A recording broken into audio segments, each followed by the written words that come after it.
नमस्कार दोस्तों, स्वागत है आपका अपने YouTube चैनल पर। तो चलिए शुरू करते हैं। अध्याय 12 कुछ प्राकृतिक परिघटनाएं।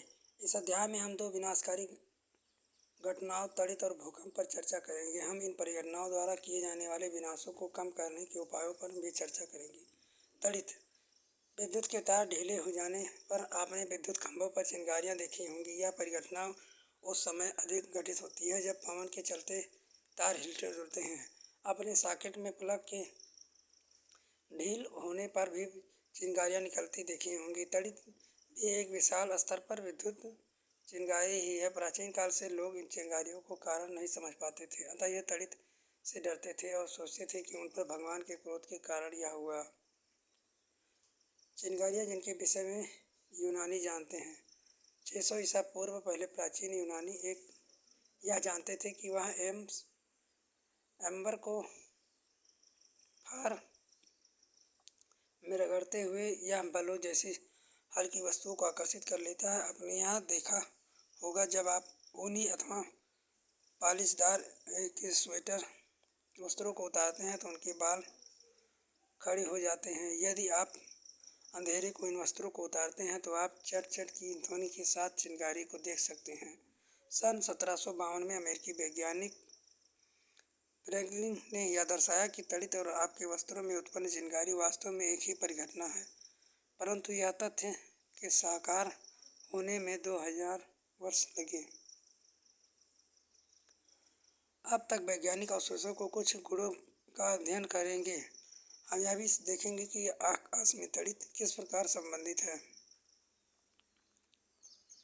विद्युत आवेशों की प्रकृति को समझने के लिए आइए हम क्रियाकलाप करें, परंतु पहले हम इस खेल को याद कीजिए कि कभी खेला होगा। जब आप प्लास्टिक के पैमाने को अपने सूखे बालों से रगड़ते हैं तो पैमाना कागज के छोटे छोटे टुकड़ों को आकर्षित कर लेता है। रगड़ द्वारा आवेशन।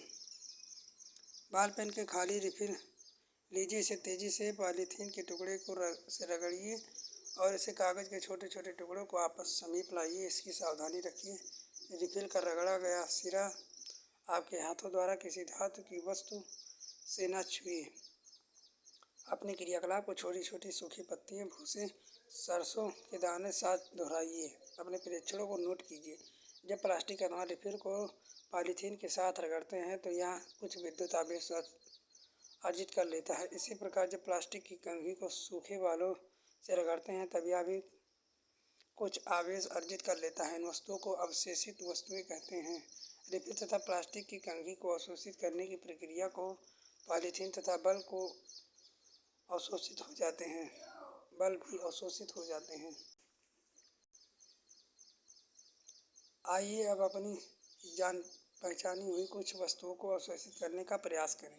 क्रियाकलाप 12.2 सारणी 12.1 में दी गई वस्तुओं को पदार्थ एकत्रित कीजिए। इनमें से प्रत्येक वस्तु को सारणी में दिए गए अनुसार उनके साथ रगड़कर अवशोषित कीजिए। अपने अनुभवों को नोट कीजिए। 12.1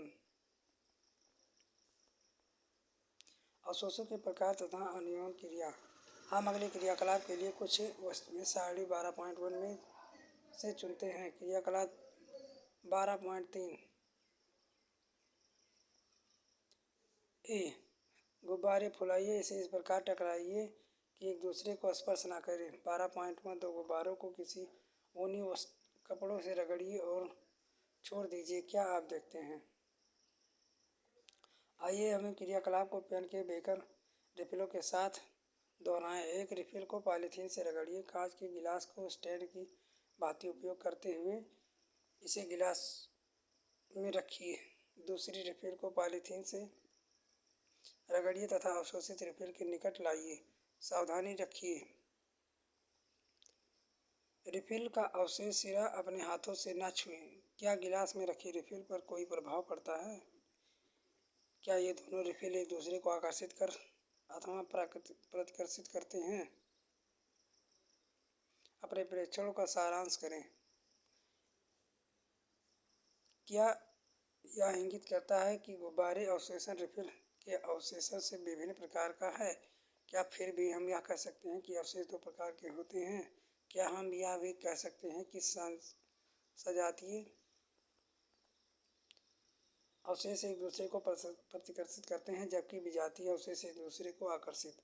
सामान्यता के अनुसार रेशम से रगड़े कांच की छड़ द्वारा अर्जित अवशेष को धनावेश कहते हैं। अन्य प्रकार के अवशेष को ऋणावेश कहते हैं। यह देखा गया है कि जब अवशोषित कांच की छड़ को पॉलीथीन से रगड़े गए तो अवशोषित प्लास्टिक की स्ट्रा के निकट लाते हैं तो दोनों के बीच आकर्षण होता है। आपके विचार से प्लास्टिक स्ट्रा पर किस प्रकार का आवेश होना चाहिए? आपका यह अनुमान है कि प्लास्टिक स्ट्रा का पर ऋणावेश होना चाहिए। सही है। आवेश का स्थानांतरण 12.2 गुब्बारे की एक खाली बोतल लीजिए। बोतल के मुंह की साइज की कुछ बड़ा गत्ते या टुकड़ा लीजिए। इसे एक छिद्र बनाइए जिससे धातु की पेपर फिलिप घुसाई जा सके। 12.4 दर्शाए के अनुसार पेपर फिलिप को खोलिए। एल्यूमीनियम की पन्नी की लगभग 4 से 1 सेंटीमीटर साइज को पट्टी रखिए। चित्र में दर्शाए के अनुसार पेपर क्लिक कर लटकाइए। एल्यूमीनियम की पन्नी की पट्टियों को पेपर क्लिप के होते हुए अवशोषित रिफिल से अवशेष प्राप्त करती है। समान अवशेष वाली पद्धतियाँ एक दूसरे को प्रतिकर्षित करती हैं, वह फैल जाती है। इस प्रकार युक्ति का उपयोग कर परीक्षण करने के लिए किया जा सकता है कोई वस्तु अवशोषित है अथवा नहीं। इस युक्ति को विद्युतदर्शी कहते हैं। इस प्रकार हम यह ज्ञात कर सकते हैं कि विद्युत आवेश किस आवेशित वस्तुओं से अन्य वस्तुओं से में धनात्मक चालक द्वारा भेजा जाता है।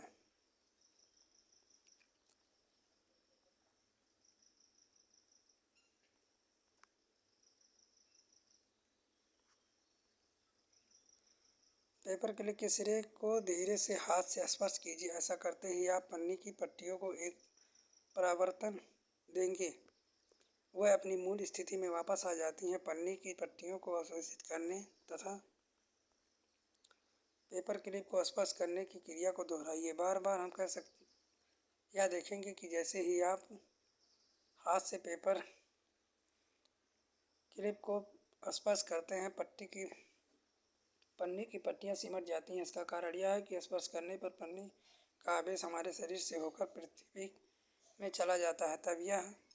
तब हम कह सकते हैं पन्नी की पट्टियाँ अनावेशित हैं। किसी आवेशित वस्तु से अवशेष को पृथ्वी में भेजने की प्रक्रिया को भूसंपर्कण कहते हैं। तड़ित की कहानी। तड़ित की कहानी। अब रगड़ा द्वारा उत्पन्न अवशेषों के आधार पर तड़ित की व्याख्या करना संभव है।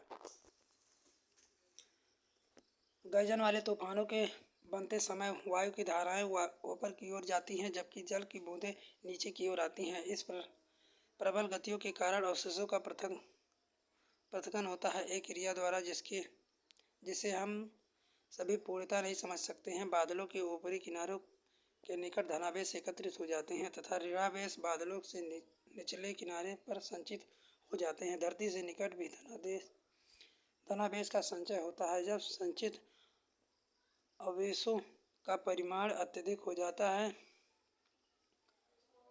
तो वायु विद्युत की चालक है, आवेशों के प्रवाह को नहीं रोक पाती है। ऋणात्मक तथा धनात्मक आवेश मिलते हैं और प्रकाश की चमकीली धारियाँ तथा ध्वनि उत्पन्न करते हैं। इसे तड़ित के रूप में देखते हैं। 12.5 इस प्रक्रिया को विद्युत विसर्जन कहते हैं। इस बारे में आप ज़्यादा जानकारी इकट्ठा करें। विद्युत विसर्जन। विद्युत विसर्जन की प्रक्रिया दो या दो से अधिक बादलों के बीच अथवा बादलों तथा पृथ्वी के बीच हो सकता है। अब इन प्राचीन काल के लोगों के भांति पीड़ित के भयभीत होने की आवश्यकता नहीं है। अब हम मूल परिघटनाओं को समझते हैं। वैज्ञानिक हमारा ज्ञान बढ़ाने के लिए कठोर परिश्रम कर रहे हैं। तड़ित से सुरक्षा। तड़ित एवं जहाज के समय कोई भी खुला स्थान सुरक्षित नहीं होता है। सुरक्षित स्थान का पता लगाना। तड़ित झंझा के समय क्या करें क्या ना करें। बाहर खुले वाहन जैसे मोटरसाइकिल, ट्रैक्टर, निर्माण कार्य मशीनरी, खुले कार सुरक्षित नहीं है। खुले मैदान में, ऊंचे वृक्षों, पार्कों में सरल स्थान, ऊंचे स्थान तड़ित से हमारी सुरक्षा नहीं करते हैं। तड़ित झंझावात के समय छाता लेकर चलने का विचार किसी भी दृष्टि से अच्छा नहीं है। घर के बाहर, घर के भीतर तड़ित टेलीफोन को तारों, विद्युत तारों तथा धातु के पाइपों से आघात करती है। तड़ित झंझा के समय हम इन्हें छूना नहीं चाहिए। ऐसे समय मोबाइल फ़ोन अथवा बिना डोरी वाली फ़ोन को उपयोग सुरक्षित लें, परंतु यह बुद्धिमानी नहीं है कि आप किसी ऐसे व्यक्ति को टेलीफोन करें जो तारयुक्त फ़ोन से आपकी बात सुन रहा है। तड़ित चालक एक ऐसी युक्ति है जिसका उपयोग भवनों को तड़ित के प्रभाव से बचाने के लिए किया जाता है। किसी भवन के निर्माण के समय उसकी दीवार से उस भवन की ऊंचाई से अधिक लंबाई की धातु की छड़ स्थापित कर दी जाती है। इस छड़ पर एक सिरा वायु में खुला रहता है, दूसरे सिरे को जमीन में काफ़ी गहराई में दबा दिया जाता है। 12.7 धातु की छड़ विद्युत आवेश के जमीन तक पहुंचाने के लिए एक सरल पथ प्रदान करता है। भवन निर्माण के उपयोग होने वाले धातु के स्तंभ, विद्युत तार तथा जल पाइप भी कुछ सीमा तक हमारा बचाव करते हैं, परंतु पीड़ित झंझावात समय इसे स्पर्श न करें। भूकंप, आपने कभी तड़ित के विषय में अध्ययन किया है? ये प्राकृतिक परिघटनाएं मानव जीवन में तथा संपत्ति में बड़े पैमाने पर विनाश करती हैं। सौभाग्य कुछ हद तक हम इन परिघटनाओं को भविष्यवाणी कर सकते हैं। मौसम विभाग कुछ क्षेत्रों में बने तड़ित झंझा के बारे में चेतावनी दे सकता है। 8 अक्टूबर 2005 भारत में उत्तरी कश्मीर के उरी तंकार शहरों में एक बड़ा भूकंप आया। इससे पहले गुजरात के भुज जिले में 26 जनवरी 2001 में भूकंप आया। 12.5 अपने माता पिता से भूकंपों द्वारा जनजीवन तथा संपत्ति में अपार क्षति के बारे में पूछिए। भूकंप क्या है, यह जब यह आता है तो क्या होता है, इसके प्रभाव को कम करने के लिए हम क्या कर सकते हैं? भूकंप क्या है? भूकंप जो बहुत कम समय तक रहता है, पृथ्वी कंपन अथवा कोई झटका या पृथ्वी को भूप्रपटी भीतर गहराई में रगड़ के कारण उत्पन्न होती है। भूकंप के हर समय सब जगह आते हैं, प्रायः इनको नोटिस किया जाता है। विशाल भूकंप बहुत कम होते हैं। ये भवनों, पुलों, बांधों तथा लोगों को असीम क्षति पहुंचा सकते हैं। इनसे जीवन तथा संपत्ति की विशाल हानि हो सकती है। 12.6 संसार का एक ऐसा मानचित्र, रेखा मानचित्र लीजिए। भारत की पूर्वी तटीय तथा अंडमान निकोबार द्वीप में स्थित याद कीजिए। हिंद महासागर के चारों ओर उन देशों के मानचित्र अंकित कीजिए जिसे सुनामी से क्षति पहुंचती है। अपने माता पिता तथा परिवार से अन्य बड़े पड़ोसों से भारत में सुनामी के कारण हुए नुकसान की जानकारी एकत्र करें। भूकंप क्या है? प्राचीन काल में लोग भूकंप आने का सही कारण नहीं जानते थे, अतः इनकी धारणा मनगढ़ंत कथाओं थी। अब हम जानते हैं कि पृथ्वी के भीतर सबसे ऊपरी परत की गहराई की रगड़ के कारण भूस्खलन आते हैं। पृथ्वी की इस परत को भूप्रपटी कहते हैं। 12.9 पृथ्वी की यह परत एक खंड में नहीं, यह टुकड़ों में विभाजित है। प्रत्येक टुकड़े प्लेट हैं। 12.10 ये प्लेट निरंतर गति करती रहती हैं। जब एक दूसरे की रगड़ खाती हैं अथवा टक्कर के कारण प्लेट एक दूसरे के नीचे आ जाती हैं तो इसी कारण भूप्रपटी में विक्षोभ उत्पन्न होता है। यह विक्षोभ पृथ्वी की सतह पर भूकंप के रूप में दिखाई देता है। यद्यपि भूकंप आने के कारण निश्चित रूप से जानते हैं, तथा अभी भी यह संभव नहीं है कि हो सका है कि भूकंप समय तक स्थान पर भविष्यवाणी कर सके। पृथ्वी पर भूस्खलन ज्वालामुखी के फटने तथा किसी उल्कापिंड के पृथ्वी से टकराने अथवा किसी भूमिगत नाभिकीय विस्फोट के कारण उत्पन्न हो सकते हैं, परंतु अधिकांश भूकंप पृथ्वी की प्लेटों के बीच गतियों के कारण होते हैं। भूकंप प्लेटों की गतियों के कारण उत्पन्न होते हैं। जहाँ प्लेटों की सीमाएं दुर्बल होती हैं वहाँ भूकंप की संभावना अधिक होती है। इन दुर्बल क्षेत्रों में भूकंपीय क्षेत्र भ्रंश क्षेत्र भी कहते हैं। भारत में अति भूकंप अधिकांश क्षेत्र कश्मीर, पश्चिम केंद्रीय हिमालय, उत्तर पूर्व कच्छ, राजस्थान तथा सिंध गंगा मैदान है। भारत के कुछ भाग भी खतरे के क्षेत्र में आते हैं। किसी भूकंप की शक्ति के परिणाम को रिएक्टर पैमाने द्वारा व्यक्त किया जाता है। अधिक विनाशकारी भूकंप का रिएक्टर 7 से अधिक होता है। भुज तथा कश्मीर में आए दोनों भूकंपों का 7.5 अधिक था।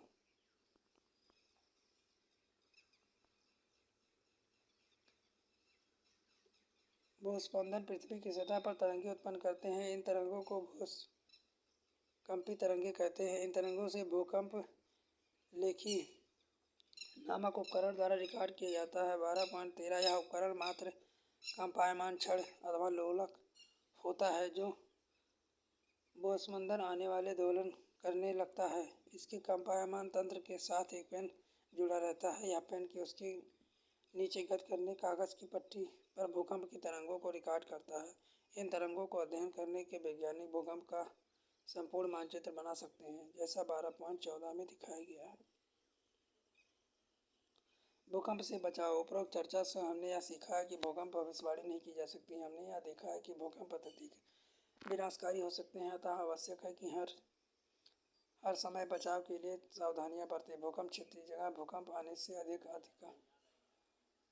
आशंका होती है। रहने वाले लोगों में इनका सामना करने के लिए विशेष रूप से तैयार होना चाहिए। सर्वप्रथम इन क्षेत्रों में भवनों डिजाइन ऐसा हो कि भूकंपों के झटकों को सह सके। आधुनिक भवन प्रौद्योगिकी संभावना बना सकती है।